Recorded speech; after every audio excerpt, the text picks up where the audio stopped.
Welcome back. You're listening to Get Real with Bob and Stacy. You're joining us for our Leaders and Legends segment. Joining us by phone today, we have guest Sunny Bonnell, branding expert and founder of Motto, with us. Welcome to the show, Sunny. Great to be here. Thanks for having me. So I want to give everyone a little background on Sunny and her company Motto. Motto is a comprehensive branding firm that works with companies and entrepreneurs who are eager to build remarkable brands. Under her leadership, Motto is the company behind several well-known brand campaigns, including Orison, which was the challenger to the Tesla Powerwall, which launched on Kickstarter and surpassed their goal by 7 times. Also, the rebranding of USA Today's Humankind Digital Video Initiative, and the branding and digital platform for Johnny Cupcake's personal brand, who has become one of the most relevant motivational business speakers for today's generation. Sunny is also a speaker, a storyteller, and a wordsmith. She pens articles for Forbes and Inc. magazine and is a member and contributor for the YEC, an elite organization comprised of the world's most successful entrepreneurs. And I know that she has a book coming out at the end of the year. We'll have to have Sunny back when that book comes out. So, Sunny, you tell us a little bit about your company Motto.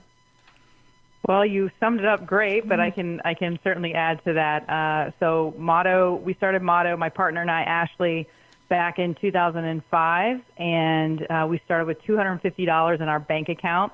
No one had ever heard of us, and we had never worked for another agency.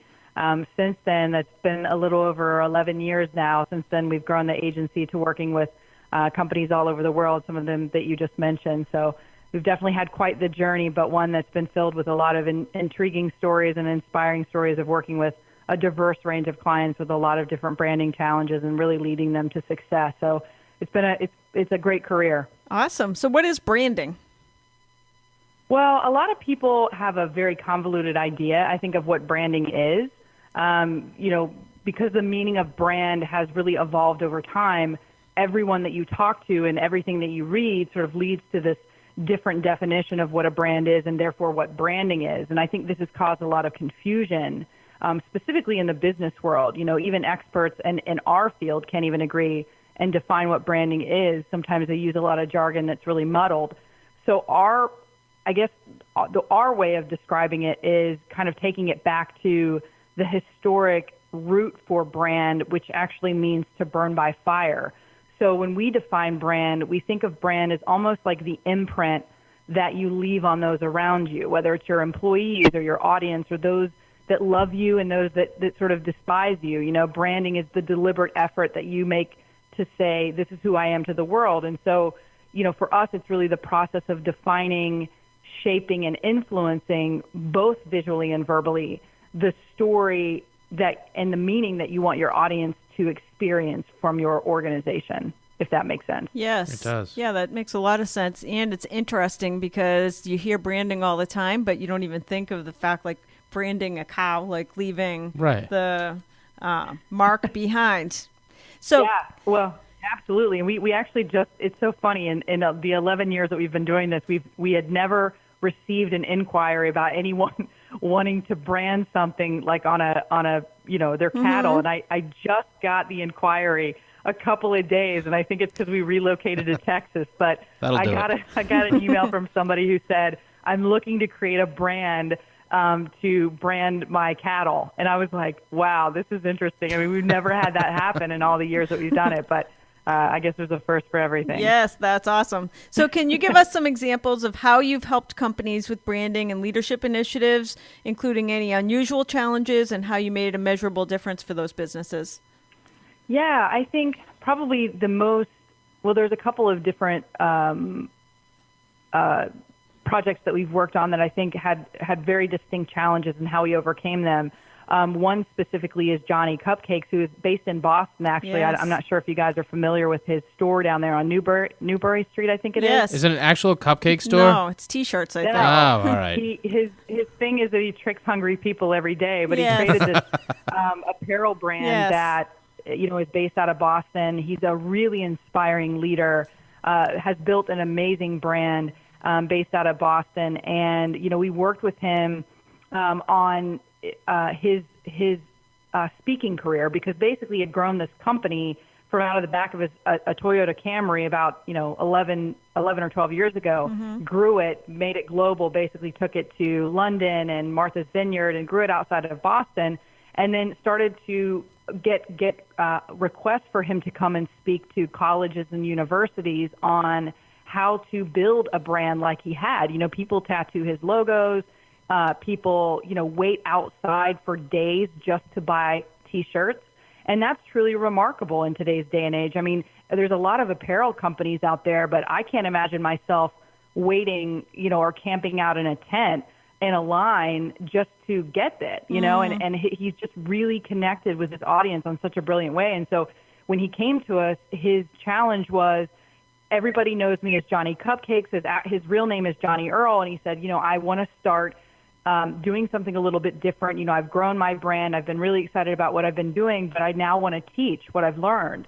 And so he came to us with a very unique challenge, which was he wanted to launch JohnnyEarl.com aside from JohnnyCupcakes.com and start to put him in more of the forefront as a thought leader and speaker. And so our challenge was to really keep an alignment between his existing brand, which is very, very visual, and anyone that sees it never really forgets it, but to align it alongside of that, but also to give him his own identity almost outside of Johnny Cupcakes, which, he's synonymous with Johnny Cupcakes. So it was sort of like, it was a big challenge. And so we worked very closely with him to launch that and get him on that platform. And so far he's spoken in front of Apple. He has spoken in front of L'Oreal. He's flown all around the world, to Adobe, to Inbound. He's just been everywhere since the launch of that site. And we really feel like we've done a great job at communicating that for him, through the brand and through the website. So it really took off for him in that way. Wow. So interestingly, I recently wrote an article for Entrepreneur Magazine on Kickstarter campaigns, trying to figure out, why do some...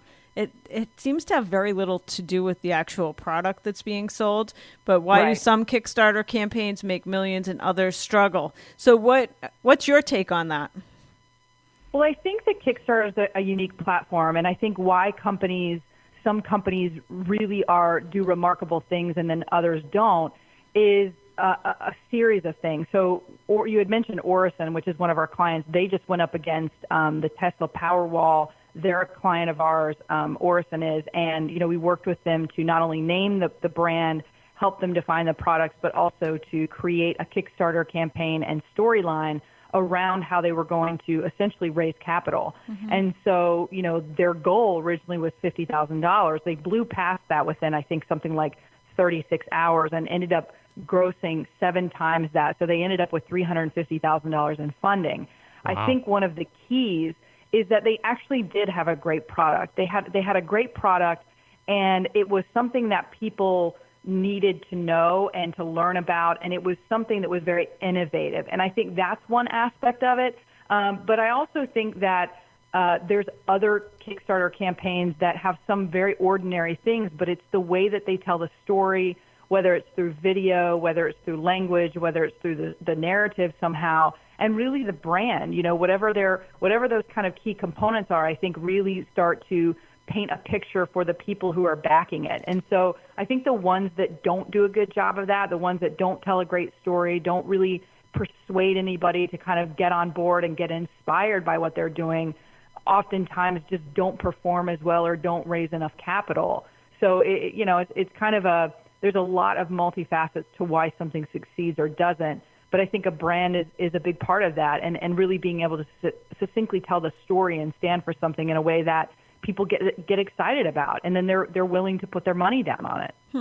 So what about big brands like Coca-Cola, Disney, Google? Why do brands like that stand out? Well, I think these companies all have a very distinct point of view, and as we discussed earlier, sort of a narrative, that is thoughtfully and intentionally built.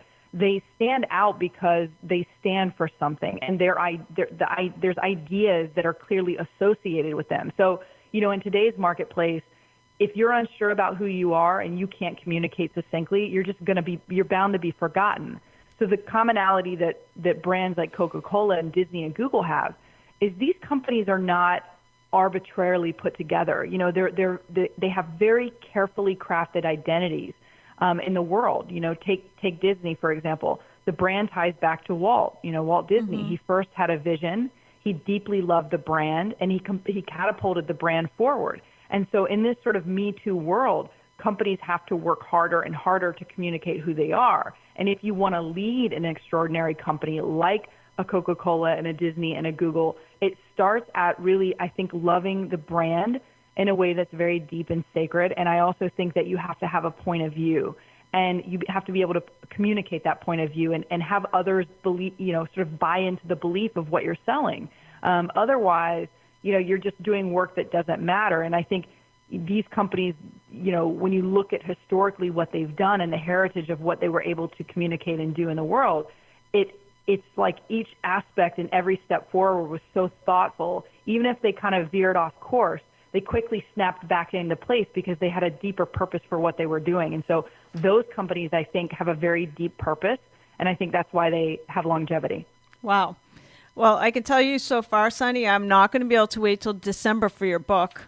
Sounds like some awesome stuff. Anybody listening, by the way, you can check out Sunny's business at wearemotto, MOTTO.com to learn more about her.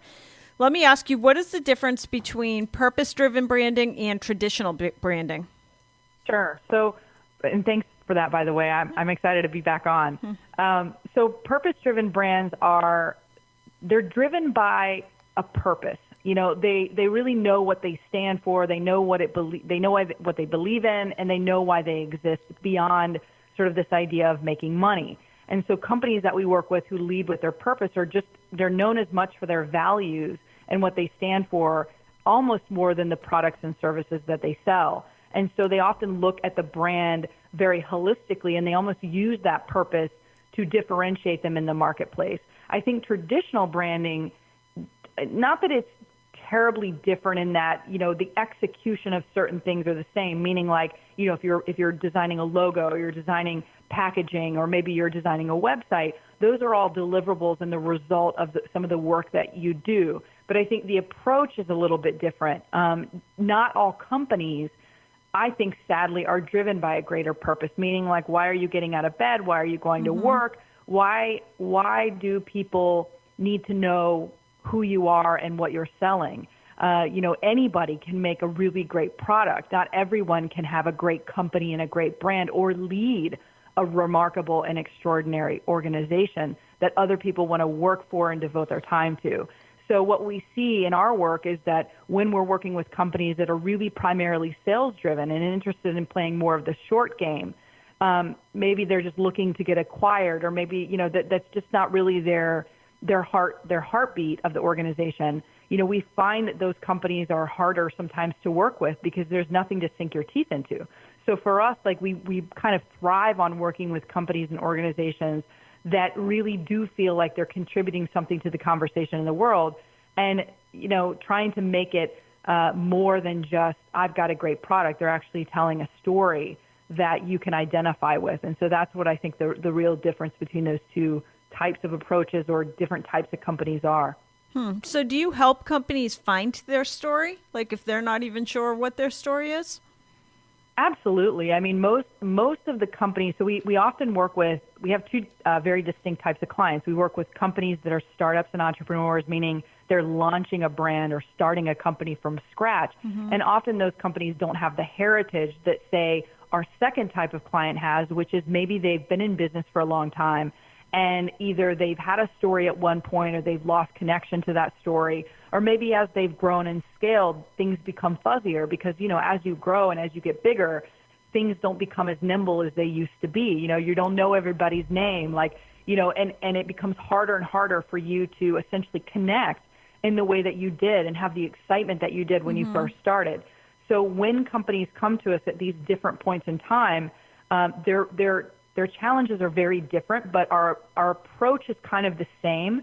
We want to almost be like a brand archaeologist where we're really getting to the heart of who they are first and foremost.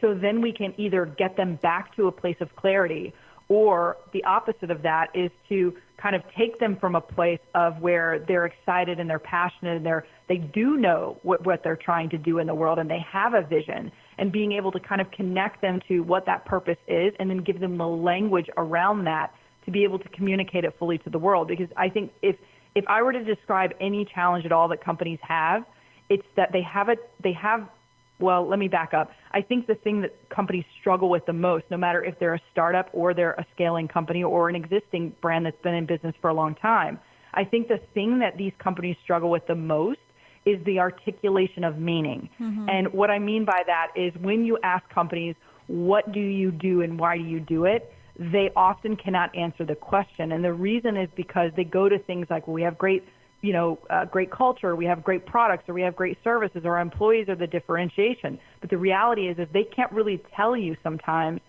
why, mm-hmm. or even have the language for the business beyond making and growing and scaling. And so that's where I think our gift is to be able to go into organizations, both big and small, and help them clearly identify who they are and then bring that to life through the brand. So instead of just kind of approaching it as like, I'm going to give you a new logo and a new website, mm-hmm. we're really looking at the company from a holistic point of view and saying, what is it that you're really in the world to do? And then we begin to give you language to describe that, which then translates into the decisions that we make on behalf of the brand in order to essentially bring it forward into the marketplace, meaning, what is the story that we're telling to everyone else if we're caught in an elevator or they're on our website? What is the language that we're communicating? And so essentially that's kind of where our work is at and where we found our sweet spot is really there. Wow. I could go on all afternoon chatting with you. Unfortunately, our time is about up. So best place to find you, wearemotto.com. wearemotto.com. Okay. Mm-hmm. Awesome. wearemotto.com. This is Sunny Bonnell, co-founder of Motto, award-winning branding and design firm. Thanks for joining us, Sunny. Thanks for having me on. That's going to do it for this edition of Get Real. Join us again next weekend for more.